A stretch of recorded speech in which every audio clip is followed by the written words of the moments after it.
மக்களுடன் மனதின் குரல், நாட்டு மக்களுடன் உரையாடும் மோடிஜி. 129வது மாதத்தில் தடம் பதிக்கும் பாரத பிரதமரின் மனதின் குரல். 28/12/2025 பகல் 11:30 பொதிகை தமிழ் தொலைக்காட்சி. நமோ மற்றும் சாரல் ஆப்பில் பதிவு செய்து பிரதமரோடு பேசும் வாய்ப்பை பெறுங்கள். வி ரமேஷ் வழக்கறிஞர், மத்திய சென்னை மேற்கு மாவட்டம். உச்சத்தை தொட்ட தங்க விலை, மீட்க முடியாத அடகு நகையை விற்பதற்கு இதுவே சரியான நேரம். இனியும் யோசிக்காதீங்க. உங்க தங்க நகைய அதிக விலைக்கு விற்க சிறந்த வழி prime gold hub. 9840551787. No compromise. உங்க சைடுலயும் எங்க சைடுலயும். It's a GT promise. GT Holidays, South India's #1 travel brand. இந்த வங்கதேசத்துக்கும் இந்தியாவுக்கும் இடையிலான பிரச்சனையை பேசும்போது இந்தியாவுடைய ராணுவ நடவடிக்கை இங்க தேவைப்படுது. ஏன்னா அங்க ஒரு ரத்த வெறி பிடித்த ஒரு கும்பல் தொடர்ச்சியாக இந்தியாவுக்கு எதிரான ஒரு விஷயத்தை தூண்டிவிட வேண்டும். அதுவும் குறிப்பா அதை எப்படியாவது அவங்களுடைய எலெக்ஷன் நரேட்டிவ்க்கு யூஸ் பண்ணணும் அப்படிங்கிற பேர்ல பண்ணிட்டு இருக்கிறாங்க. ஷரீஃப் உஸ்மான் ஹாதி அப்படிங்கிற ஒரு நபர், இவன் ஜூலை புரொட்டஸ்டுக்கு மிக முக்கியமான காரணமாக இருந்த இந்த சோ கால்டு புரட்சியாளர்களுடைய பிரிவுல இவர் மிகப்பெரிய ஒரு தலைவராக இருந்தார். இவனை அங்க இருக்கக்கூடிய ஒரு மர்ம நபர்கள் அவர் எலிமினேட் பண்ணாங்க. அதுதான் மிகப்பெரிய ஒரு போராட்டமாக மாறி, பாருங்க கொண்டுட்டாங்க, இந்தியா கொண்டுருச்சு அப்படின்னு மிகப்பெரிய கேம்பெயின் முன்னெடுக்கப்பட்டது. இது ஏதோ வங்கதேசம் இந்த அளவுக்கு பரபரப்பா இருக்கு, வங்கதேசத்துல ஒரு அசாதாரண சூழல் இருக்கு, இது இந்தியாவுக்கு தான் பாதிப்பு அப்படின்னு நினைச்சிடாதீங்கப்பா. சவுத் ஏசியாவுடைய ஸ்டெபிலிட்டி அப்படிங்கிறது தான் மிக மிக முக்கியம். சோ சவுத் ஏசியால இன்வெஸ்ட் பண்ணி வச்சிருக்கக்கூடிய நாடுகளுக்கும் இது முக்கியமான பிரச்சனைன்னு சொல்றாரு. அமெரிக்கா என்ற ஒரு நாடு தங்களுக்கு சென்ட் மார்டின் ஐலண்ட் அப்படிங்கிற ஒரு போர்ப்படை தளம் வேணும் அப்படிங்கிறதுக்காகவும், இந்தியாவுக்கு குடைச்சல் கொடுக்கணும் அப்படிங்கிறதுக்காகவும் ஒரு ஜனநாயகத்தினால இருந்த ஒரு நாடை எந்த அளவுக்கு மோசமான ஒரு நிலைக்கு கொண்டு சேர்த்திருக்கிறது அப்படிங்கறத ஷேக் ஹசீனா வாயிலிருந்து இப்ப வந்திருக்கு அப்படிங்கறத பாக்குறோம். ஷேக் ஹசீனா ஒரு காலத்தில் வங்கதேசத்தை ஆண்ட தலைவராக இருக்கிறார். அவர் தற்போது இந்தியாவில் இருக்கிறார். சோ இந்தியாவுடைய அனுமதி இல்லாமல் அவர் பேசவோ அவருடைய கருத்தை தெரிவிப்பதோ முடியாது. இந்தியாவுடைய அனுமதியுடன் பேசுகிறார் அப்படின்னா இந்தியாவே பேசுகிறது, இந்திய அரசே நேரடியாக பேசுகிறது. இந்தியாவுக்கு திடீர்னு வங்கதேசத்திலிருந்து ஒரு பிரச்சனை இப்ப வருது. திடீர்னு காஷ்மீர்ல இவங்க தாக்குதல் நடத்துறாங்க அப்படிங்கறத பாக்குறோம். திடீர்னு மணிப்பூர்ல ஒரு பிரச்சனை வருது. திடீர்னு வேற விவசாயிகள் போராட்டம்னு வருது. அடுத்தடுத்த விஷயங்கள் திடீர்னு வருவதற்கான மிக முக்கியமான காரணம் என்ன அப்படின்னா, நாம ரொம்ப வேகமா சீரா இந்த உலக பொருளாதாரம் அப்படிங்கிற நிலையை நோக்கி நகர்ந்து கொண்டிருக்கிறோம். சோ இந்தியாவுடைய வேகத்தை தடுக்க வேண்டும் அப்படின்னு மிக முக்கியமான பல சக்திகள் இங்க இயங்கிட்டு இருக்கு. ஆதரணியர்களுக்கு அன்பு வணக்கம். இன்றைய காணொலியில 2 முக்கியமான விஷயங்கள் பார்க்க போறோம். இதுல முதல் விஷயம், இந்தியாவுக்கும் வங்கதேசத்துக்கும் இடையில் நடந்துட்டு இருக்கக்கூடிய இந்த பிரச்சனை அப்படிங்கிறது, இது அடுத்தடுத்த லெவல் போய் மிக வேகமான டெவலப்மெண்ட்ஸ் வந்துட்டு இருக்கு. சோ இப்ப நாம கொடுக்கக்கூடியது அப்படிங்கிறது இந்த நிமிடத்துக்கான அப்டேட்ஸ் என்னென்ன இருக்கு, அதுல முக்கியமான விஷயங்கள் என்னென்ன இருக்கு அப்படிங்கிறது தான். சென்ற காணொலியில ரொம்ப விரிவா இந்த வங்கதேசத்துக்கும் இந்தியாவுக்கும் இடையிலான பிரச்சனையை பேசும்போது இந்தியாவுடைய ராணுவ நடவடிக்கை இங்க தேவைப்படுது. ஏன்னா அங்க ஒரு ரத்த வெறி பிடித்த ஒரு கும்பல் தொடர்ச்சியாக இந்தியாவுக்கு எதிரான ஒரு விஷயத்தை தூண்டிவிட வேண்டும். அதுவும் குறிப்பா அதை எப்படியாவது அவங்களுடைய எலெக்ஷன் நரேட்டிவ்க்கு யூஸ் பண்ணணும் அப்படிங்கிற பேர்ல பண்ணிட்டு இருக்காங்க. சோ இந்தியா கிட்ட இருந்து ஒரு ராணுவ நடவடிக்கை அப்படிங்கிறது இந்த நேரத்தில் தேவைப்படுது அப்படின்னு சொல்லியிருந்தோம். இப்போ இந்தியா என்ன செஞ்சிருக்கு அப்படின்னா, நம்மளுடைய ஸ்ட்ராட்டஜி கம்ப்ளீட்டா மாறி இருக்கு. 3 விஷயம் பண்ணிருக்கோம். 3மே மாஸ்டர் ஸ்ட்ரோக்ஸ், அதுவும் குறிப்பா பங்களாதேஷை நோக்கி. இந்த 3 விஷயமும் என்னென்ன அப்படிங்கிறது விரிவா பார்ப்போம். முதல் விஷயம், ஷரீஃப் உஸ்மான் ஹாதி அப்படிங்கிற ஒரு நபர், இவன் அந்த ஜூலை புரொட்டஸ்டுக்கு மிக முக்கியமான காரணமாக இருந்த இந்த சோ கால்டு புரட்சியாளர்களுடைய பிரிவுல இவர் மிகப்பெரிய ஒரு தலைவராக இருந்தார். சோ இவனை அங்க இருக்கக்கூடிய ஒரு மர்ம நபர்கள் அவர் எலிமினேட் பண்ணாங்க. அதுதான் மிகப்பெரிய ஒரு போராட்டமாக மாறி, பாருங்க கொண்டுட்டாங்க, இந்தியா கொண்டுருச்சு அப்படின்னு மிகப்பெரிய கேம்பெயின் முன்னெடுக்கப்பட்டது. அதுக்கப்புறம் இந்த மாணவர் அமைப்பு சேர்ந்து ஆரம்பிச்ச ஒரு கட்சி இருக்குல்ல, என்சிபி, நேஷனலிஸ்ட் சிட்டிசன் பார்ட்டி. இந்த பார்ட்டி இப்ப பிப்ரவரி எலெக்ஷன்ல வங்கதேசத்துல போட்டி போட போறாங்க. இவங்க எல்லாம் சேர்ந்து இந்தியாவுக்கு எதிராக நாங்க பேசுறோம், இந்தியாவுக்கு எதிராக நம்ம கூக்குரல் இடுறோம், வடகிழக்கு மாநிலங்களே உடைக்கணும், இந்தியா யார் மேல கை வச்சிருக்கு தெரியுமா, இனிமே கை வச்சா வடகிழக்கு மாநிலங்கள் உடைக்கப்படும், அப்படி இப்படி வீராவேசமா பேசினாங்க. இப்போ அந்த வீராவேசமா பேசின கும்பல்ல இருந்து ஒரு ஆளை தூக்கி இருக்கிறாங்க மர்ம நபர்கள். மர்ம நபர்கள்னே நான் சொல்றேன், அது யார் அப்படிங்கறது நம்ம உங்களுடைய பார்வைக்கு நான் விட்டுறேன். இந்த நபர் யார் அப்படின்னா முகமது முத்லாம் சிக்தர் அப்படிங்கிற ஒரு நபர். இவன் அந்த நேஷனலிஸ்ட் சிட்டிசன் பார்ட்டி இருக்கு இல்லையா, அந்த பார்ட்டியோடைய சென்டர் ஜோனுடைய ஒரு ஆர்கனைசரா வந்து இந்த நபர் வந்து இருக்கிறான். அதாவது இவன் வந்து சொண்டங்கா அப்படிங்கிற ஒரு பகுதியை வந்து சேர்ந்தவன், குல்னா அப்படிங்கிற டிவிஷனை வந்து இவன் சேர்ந்தவன். இவன் வந்து அந்த பார்ட்டியில ரொம்ப வைப்ரண்டா வந்து இயங்கிட்டு இருக்கக்கூடிய ஒரு நபரா இருக்கான். கிட்டத்தட்ட அந்த பார்ட்டி வந்து எப்படி ஆயிடுச்சுன்னா, இந்தியாவுக்கு எதிரான விஷயங்களை கட்டமைப்பது அப்படிங்கிறதுக்கு மட்டுமே பயன்படக்கூடிய ஒரு கட்சியாக அது மாறிவிட்டது. இல்ல அந்த அமெரிக்காவுடைய கொத்தடிமையா இருக்கக்கூடிய யூனஸ் அந்த கட்சி அப்படி மாத்திட்டான். சோ இப்போ இது தொடர்ச்சியா போயிட்டே இருக்கு. தொடர்ச்சியா இந்தியாவுக்கு எதிரான போராட்டம்னு இவங்களுடைய போராட்டத்துடைய லட்சணத்தை எப்படின்னு பாருங்க. டாக்கால ஒரு இடத்துல போராட்டம் நடக்குது. அந்த போராட்டம் வந்து மிகப்பெரிய போராட்டம், டாக்காவே குலுங்கியது, அதிர்ந்தது அப்படின்னு வந்து போட்டோ எல்லாம் போட்டுட்டு அதோடைய ஒரு போட்டோவுடைய டாப் வியூவை வந்து ஒரு போட்டோல நான் பார்த்தேன். மிகப்பெரிய ஒரு பகுதியா இருக்கு. அந்த பகுதியில கிட்டத்தட்ட ஒரு 250 பேர் கூடி இருக்கிறாங்க. 250 பேர் கூடின ஒரு கூட்டம். நம்ம வள்ளுவர் கோட்டத்துல, சென்னையில இருக்கக்கூடிய வள்ளுவர் கோட்டத்துல வந்து மாசம் இல்ல இப்பெல்லாம் வந்து வாரம் சொல்லிட்டு போராட்டம் நடந்துகிட்டு இருக்கு. சோ அந்த போராட்டத்துல வந்து அந்த கொள்ளளவு எவ்வளவுன்னு பாத்தீங்கன்னா அதுவே வந்து ஒரு 300 பேர் நிக்கக்கூடிய அளவுக்கான ஒரு கொள்ளளவு கொண்ட ஒரு இடமா இருக்கும். அதை விட பெரிய இடத்துல இவங்க மொத்தமே ஒரு 250 பேர் கூடி இருக்கிறாங்க. ஆனா எடுத்த புகைப்படங்கள் எல்லாமே க்ளோஸ் ஷாட்ஸ்ல, கிரவுண்ட் ஷாட்ஸ்ல எடுத்ததால அப்படியே மிகப்பெரிய ஒரு கலவரம் மாதிரி அது வந்து கட்டமைச்சாங்க. கடைசியில அது பார்த்தா ஒண்ணுமே கிடையாது. சோ இந்த கலவரத்தை நடத்துவது, இந்த தலைநகர்ல கூடி கும்மாளம் போடுவது, இது எல்லாமே பண்றது யார் அப்படின்னா அங்க இருக்கக்கூடிய அடிப்படைவாத கும்பல். குறிப்பா சொல்லணும்னா யூனஸ் கட்டமைச்ச, யூனஸால வந்து ஊக்குவிக்கப்படக்கூடிய ஒரு அடிப்படைவாத கும்பல். அந்த கும்பல்ல இருக்கக்கூடிய ஒரு சின்ன சின்ன ஃப்ரிஞ்ச் எலிமெண்ட்ஸ் தான் கட்சி ஆரம்பிச்சிருக்கானுங்க. அதுல ஒரு கட்சி தான் இந்த நேஷனல் சிட்டிசன் பார்ட்டி. சோ வந்து அதுல இருக்கக்கூடிய ஒரு முக்கியமான நபர் இப்போ வந்து மருத்துவமனையில அனுமதிக்கப்பட்டிருக்கிறான். குறிப்பா சொல்லணும்னா புல்லட் வந்து இப்போ அந்த குல்னா மெடிக்கல் காலேஜ்ல தான் வந்து இவன் வந்து அனுமதிக்கப்பட்டிருக்கிறான். அவன் வந்து புல்லட் எப்படி பாஞ்சிருக்குன்னா காதுக்குள்ள அந்த புல்லட் வந்து பாஞ்சிருக்கு. ஒரே ஒரு புல்லட் தான். இதே மாதிரிதான் அந்த ஷரீஃப் உஸ்மானுக்கும் அதே மாதிரியான துப்பாக்கி சூடு தான் நடந்தது. ஒரே ஒரு புல்லட். ஆனா ஒரு புல்லட்னாலும் அது வந்து sharp bullet, sharp shooter. So அதை வந்து செய்த மர்ம நபர்கள் அப்படிங்கிறது மிக நிச்சயமா வந்து ஒரு தேர்ந்த ராணுவத்துக்கிட்டயோ இல்ல தேர்ந்த நபர்கள்கிட்டயோ வந்து பயிற்சி பெற்றவங்களா தான் இருக்கணும். சோ ஷார்ப் ஷூட்டர், ஒரே ஒரு புல்லட் தான். ஆனா அது எந்த அளவுக்கான பாதிப்பை வந்து ஏற்படுத்துது அப்படின்னு இப்ப வந்துட்டு இருக்கக்கூடிய செய்தி என்ன, இதுக்கு முன்னாடி இறந்த அந்த ஷரீஃப் உஸ்மான் அப்படிங்கிறவன் அந்த ஒரு புல்லட்லயே இறந்து போயிட்டான். கிட்டத்தட்ட ஒண்ணுமே இல்லாம போயிட்டான். அவனை வந்து சிங்கப்பூர் ஹாஸ்பிட்டல் அட்மிட் பண்றன்னு மிகப்பெரிய டிராமாவை கட்டமைச்சதும் இதே இந்த வெக்கைக்கேடை வந்து செஞ்சது யாருன்னா அந்த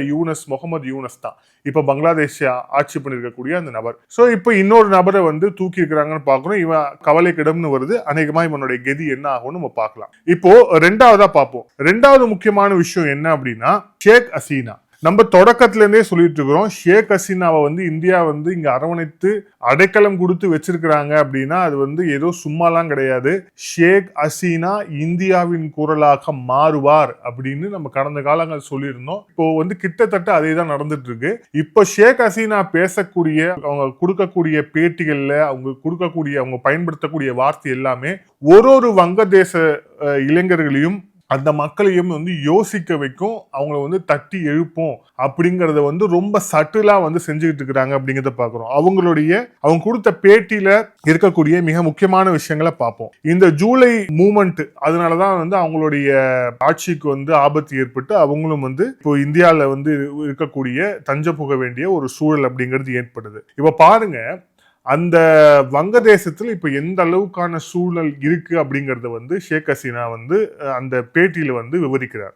அது சொல்லும் போது தி டெய்லி ஸ்டார், புரோத்தம் அலோ, அதுக்கப்புறம் இது டெய்லி ஸ்டார், புரோத்தம் அலோலாம் வந்து ஒரு பத்திரிகை நிறுவனங்கள். இந்த பத்திரிகை நிறுவனங்கள், நியூஸ் பேப்பர்ஸ், இது எல்லாமே. ஸோ இந்த 2 நியூஸ் பேப்பர்ஸ், அப்புறம் கல்ச்சுரல் ஆர்கனைசேஷன் அப்படின்னு சொல்லக்கூடிய ஒரு 2-3 இயக்கங்கள். இந்த இயக்கங்கள் எல்லாமே கிட்டத்தட்ட ஒரு வாரத்துக்குள்ள மிகப்பெரிய தாக்குதலுக்கு வந்து உள்ள இருக்கு. இது எல்லாமே அந்த நாட்டு நடக்கக்கூடிய விஷயங்களை பேசக்கூடிய அல்லது ஏதோ ஒரு வகையில அவாமி லீக், அப்புறம் இந்த நாடு உள்ளிட்ட பல்வேறு தொடர்புகள் கொண்டது. இது எல்லாமே தாக்குதலுக்கு உள்ள இருக்கு. ஒண்ணு. இப்போ ஷேக் ஹசீனா சொல்லக்கூடிய இந்த விஷயத்தை பாருங்க. ஐ share this concern as do the millions of Bangladesh who prefer to safe and secular state we once were. இது இந்த என்னுடைய கவலையும் நான் வெளிப்படுத்துகிறேன். ஒரு காலத்தில் வங்கதேசத்தில் அமைதியாக வளத்தோடு பாதுகாப்போடு நாம இருந்தோம். ஆனா இப்ப இருக்கக்கூடிய சூழல் அப்படி இல்லை. Yunus has placed the extremist in the cabinet position, released convicted terrorist from the prison. இப்போ வந்து வங்கதேசத்தை ஆண்டு கொண்டிருக்கக்கூடிய முகமது யூனஸ் வந்து தீவிரவாதிகளை தன்னுடைய கேபினெட்ல வச்சிருக்கிறாரு. அதுக்கப்புறம் வந்து தீவிரவாத செயலை செய்து சிறையில் இருந்த தீவிரவாதிகள் விடுவிக்கப்பட்டிருக்கிறார்கள். and allows the group linked to the international terrorist organization to take the role in public life. இதுதான் ரொம்ப ரொம்ப மோசமான ஒரு விஷயம், அதே மாதிரி ஆபத்தான விஷயமும் கூட.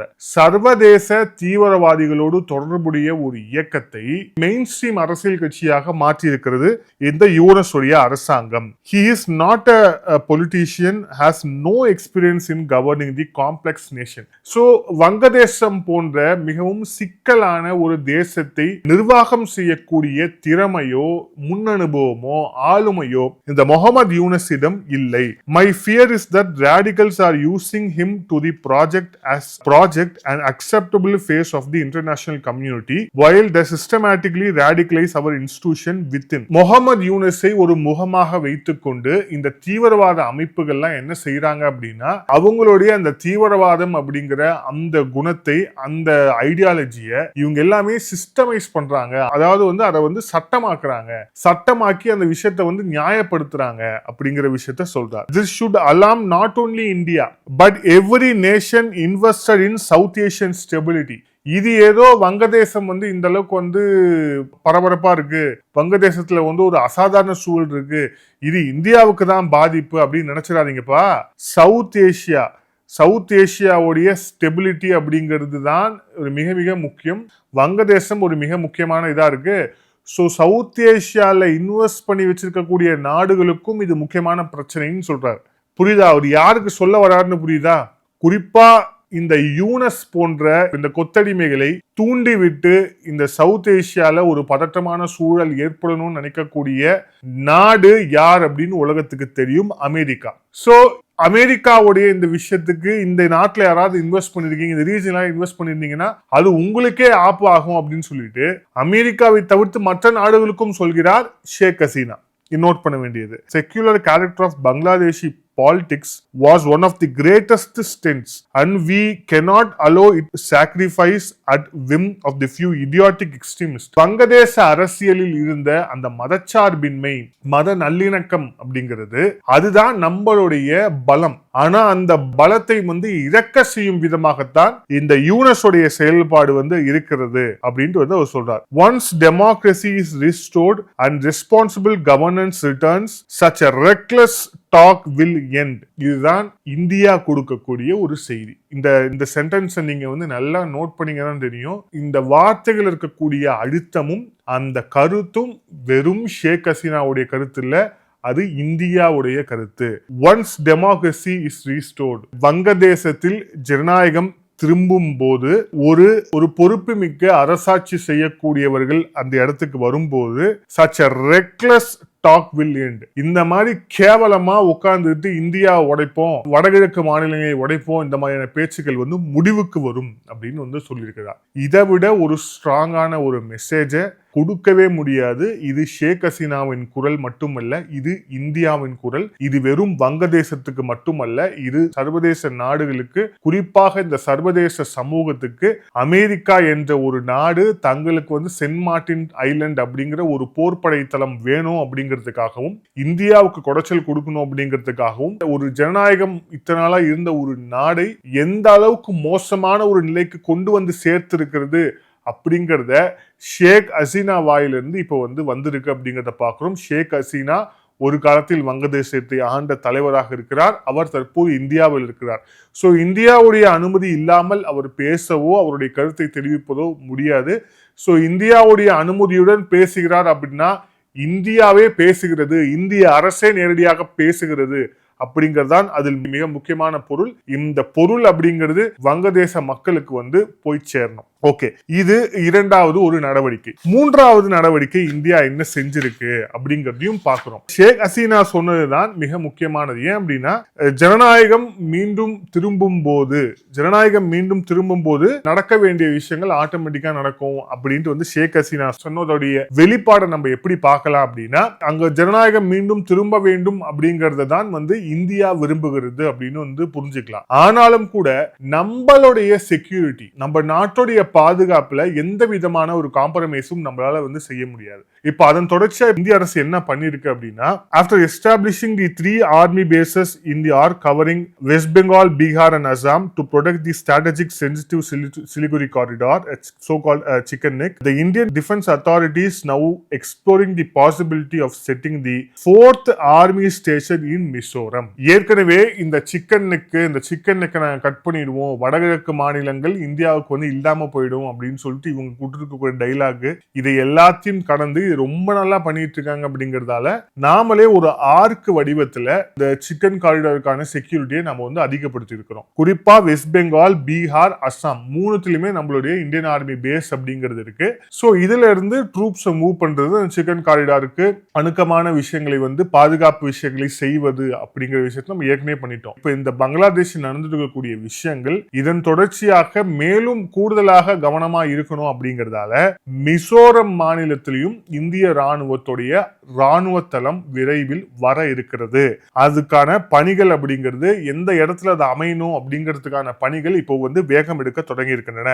Eastern command general officer lieutenant general RC Tiwari அவர் வந்து ஒரு நாள் பயணமாக அவர் வந்து அஜ்வால் வந்து வராரு. சோ அங்க வந்து இந்திய ராணுவ தளம் அமைப்பதற்கான இடம் எங்கெங்க இருக்கு அப்படிங்கறத வந்து பாக்குறாரு. அவரோட சேர்ந்து 3 அதிகாரிகளும் வராங்க. அவங்களும் சேர்ந்து அந்த இடத்த வந்து எங்கெங்க இருக்கு அப்படிங்கறத வந்து பார்வையிடுறாங்க அப்படிங்கறத பாக்குறோம். ஏற்கனவே அங்க வந்து BSF வந்து பணியில இருக்கிறாங்க.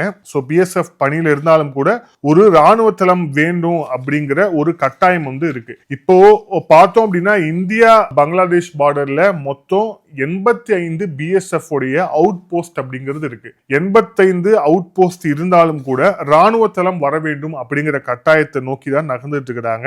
நம்மளுடைய மத்திய உள்துறை அமைச்சகத்துடைய தகவலை சொல்லும் போது, the critical infrastructures have been prioritized based on the operational sensitive threat perception and vulnerability. The construction are planned over the next 5 years with 45 bunkers, embankments, blast proof shelters அப்படின்னு சொல்லிட்டு இந்த பங்களாதேஷ் அதுக்கப்புறம் வந்து இந்தியா பார்டர்ல என்ன மாதிரியான விஷயங்கள் கட்டமைக்கப்படணும், 45 பங்கர்கள் உட்பட, குண்டு துளைக்காத பங்கர்ஸ் உட்பட, ப்ரூஃப் ஷெல்டர்ஸ் உட்பட என்னென்ன விஷயங்கள்லாம் வேணும் அப்படிங்கறத வந்து கொண்டு வராங்க.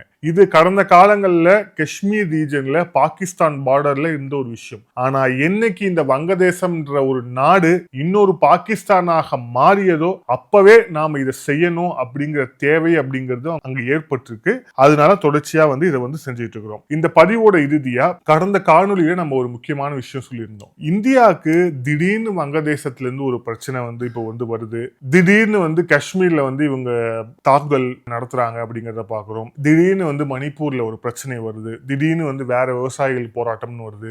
அடுத்தடுத்த விஷயங்கள் வந்து திடீர்னு வருவதற்கான மிக முக்கியமான காரணம் என்ன அப்படின்னா, நாம ரொம்ப வேகமா சீரா இந்த உலக பொருளாதாரம் அப்படிங்கிற நிலையை நோக்கி நகர்ந்து கொண்டிருக்கிறோம். சோ இந்தியாவுடைய வேகத்தை தடுக்க வேண்டும் அப்படின்னு மிக முக்கியமான பல சக்திகள் இங்க இயங்கிட்டு இருக்கு. இது ஏதோ கற்பனை வாதமா நம்ம சொல்றோம் அப்படின்னு நம்ம எடுத்துக்க வேண்டாம். பிரதமர் மோடி அவர்களுடைய உயிரை குறிவைத்து நடத்தப்பட்ட ஒரு கொலை முயற்சியும் சமீபத்தில் முறியடிக்கப்பட்டது அப்படிங்கறத வந்து நம்ம பார்க்கிறோம். சோ அப்ப எந்த அளவுக்கு இந்தியாவுடைய வளர்ச்சியையும் இந்தியாவுடைய வேகத்தையும் தடுக்கணும் அப்படிங்கறதுல இந்த சர்வதேச சக்திகள் எந்த அளவுக்கு முனைப்பா இருக்கிறாங்க அப்படிங்கறத பாக்குறோம். சோ அதனாலதான் அடுத்தடுத்த பிரச்சனை அப்படிங்கிறது வந்து ஒரு பக்கமா வந்துகிட்டே இருக்குது. சோ சர்வதேச அளவுல இது எந்த பிரச்சனை எல்லாம் ஒரு பக்கம் இருந்தாலும் கூட, வெளிநாடு அளவுல இன்டர்னலா பல பிரச்சனைகள், குறிப்பாக ஒரு திட்டம் கொண்டு வந்தா அதுக்கான மக்கள் எதிர்ப்பு உள்ளிட்ட விஷயங்களும் வந்து அதற்கு பின்னணியிலும் இது இருக்கா அப்படிங்கிற மிக முக்கியமான ஒரு கேள்வி இருக்கு. கடந்த காலங்கள்ல நாம ரொம்ப தெளிவா பார்த்தோம். 2023 தமிழக ஆளுநர் RN ரவி அவர்கள் ஒரு கான்ஃபரன்ஸ்ல பேசியிருந்தார். அது ராஜ்பவன்ல நடந்த ஒரு ஃபங்க்ஷன். அந்த ராஜ்பவன் நடந்த ஃபங்க்ஷன்ல அவர் சொல்லும்போது என்ன சொன்னார் அப்படின்னா, இந்த ஸ்டெர்லைட்டுக்கு எதிரான இந்த போராட்டம் வந்து சர்வதேச சக்திகளால் தூண்டப்பட்ட ஒரு போராட்டம் அப்படின்ட்டு அவர் சொன்னார். ரெண்டாவது, இந்தியாவுக்கு தேவையான 40% காப்பர் அப்படிங்கிறது அந்த ஸ்டெர்லைட் ஆலையிலிருந்து தான் வந்துட்டு இருந்துச்சு. ஸோ அது மூடப்பட்டதன் மூலமா நாம அதை இழந்திருக்கிறோம். கடந்த காலையில் நாமளே சொல்லியிருந்தோம், அந்த ஒரு நிறுவனம் மூடப்பட்டது மூலமா காப்பரை எக்ஸ்போர்ட் பண்ணிட்டு இருந்த இந்தியா இப்போ இம்போர்ட் பண்ணக்கூடிய ஒரு சூழல் ஏற்பட்டிருக்கு அப்படின்னு. டைம்ஸ் ஆஃப் இந்தியால மிக முக்கியமான ஒரு செய்தி கட்டுரை பார்க்க முடிஞ்சு. ஸோ அந்த கட்டுரையில என்ன சொல்லியிருக்கு அப்படின்னா, green copper petition has been admitted by the Madras high court and it has given the directions to the state government to examine the petition filed by Vedanta. So அவங்க வேதாந்தா தரப்புல இருந்து உயர்நீதிமன்றத்தில் ஒரு விஷயத்தை மூவ் பண்றாங்க. அது கிட்டத்தட்ட கிரீன் காப்பர் பெட்டிஷன் அப்படின்னு சொல்லிட்டு பசுமையான இதுல பாதுகாப்பான ரீதியில இந்த காப்பரை உற்பத்தி பண்றதுக்கான மீண்டும் எங்களுக்கு அனுமதி கொடுக்கணும் அப்படிங்கறத அவங்க சென்னை ஹைகோர்ட்டை அணுகி இருக்கிறாங்க. ஸோ அதை அட்மிட் பண்ணிருக்கு சென்னை ஹைகோர்ட். அதுக்கப்புறம் இது சம்பந்தமாக பதிலளித்து இந்த கமிட்டி அமைப்பது உள்ளிட்ட பல்வேறு விஷயங்களை செய்வதற்கு தமிழக அரசுக்கும் உத்தரவிட்டிருக்கிறாங்க அப்படிங்கிற அந்த ஒரு விஷயத்தை நம்ம பார்க்கிறோம். சோ இது ஒரு ஸ்டெப்பாக தற்போது மாறி இருக்கு. இது அடுத்தடுத்து எப்படி போகும் அப்படிங்கறத நம்ம பொறுத்திருந்து பார்க்கணும். ஏன்னா 2-3 விஷயங்கள் இருக்கு. முதல் விஷயம், இது சம்பந்தமான செய்தி வந்தாலே இந்த செய்தியை நம்மளுடைய ஊடகங்கள் பெரிய அளவுக்கு அதை வெளில பேசுறது கிடையாது. ரெண்டாவது, இந்த மாதிரி செய்தி இப்போ டைம்ஸ் ஆஃப் இந்தியால இந்த செய்தி வந்ததால நம்ம எல்லாருக்குமே வெளியே தெரிஞ்சது. ஒருவேளை அது வரல அப்படின்னா அது தெரிஞ்சிருக்காது. அதே மாதிரி அங்க உள்ளூர்ல இருக்கக்கூடிய மக்களும் ஏற்கனவே அந்த நிறுவனத்தில் வேலை செய்தவர்களும் இந்த நிறுவனம் வேண்டும், அது எங்களுடைய வாழ்வாதாரத்துக்கு ஒரு மிக முக்கியமான ஒரு விஷயமாக இருந்தது, நிறுவனம் வேண்டும் அப்படின்னு கேட்டு இருக்கக்கூடிய ஒரு பிரிவும் உங்க கொடுக்கக்கூடிய செய்தியாளர் சந்திப்பு, அவங்க நடத்தக்கூடிய போராட்டங்கள் எல்லாமே அதுவும் பெரிய அளவுக்கு சமூக வலைதளங்கள்ல மட்டும் தான் இருக்கிறதோட மெயின் ஸ்ட்ரீம்ல இருந்ததே கிடையாது. சோ இது மிக முக்கியமான ஒரு விஷயமாக இருக்கிறது. இதுல அடுத்த கட்டமாக என்ன நடக்கும் அப்படிங்கறத பொறுத்து பார்க்கணும். ஏன்னா காப்பருடைய தேவை அப்படிங்கிறது மிக நிச்சயமாக இந்தியா போன்ற வளரும் நாடுகள்ல இருக்கு. நமக்கு இப்ப ஒரு ஏசி பத்துறது கிடையாது. நமக்கு 2 பெட்ரூம் இருந்துச்சுன்னா 2 ஏசி வேணும், 4 ஃபேன் வேணும். ஆனா தேவையான காப்பர் மட்டும் எங்கிருந்து கிடைக்கும் அப்படிங்கிற ஒரு மிக முக்கியமான ஒரு கேள்வி இருக்கு. சோ அதை நம்ம இம்போர்ட் பண்ணக்கூடிய ஒரு நிலைமையில இருக்கும். அதை எக்ஸ்போர்ட் பண்ணிட்டு இருந்த நிலைமையில இருந்த நாம. சோ இப்ப இந்த பெட்டிஷன் எப்படி மூவ் ஆகுது அப்படிங்கறத அந்த விஷயத்தை நம்ம பொறுத்து பார்க்கணும். எல்லாமே சொல்றேன், இது எல்லாமே ஒன்று சேர்ந்துதான் தேச வளர்ச்சியும் தேச கட்டமைப்பும் அப்படிங்கிறதும் இதுக்கான அடித்தளமாக இருக்கிறது. மீண்டும் இன்னொரு காணொலியில் சந்திப்போம். நன்றி, வணக்கம்.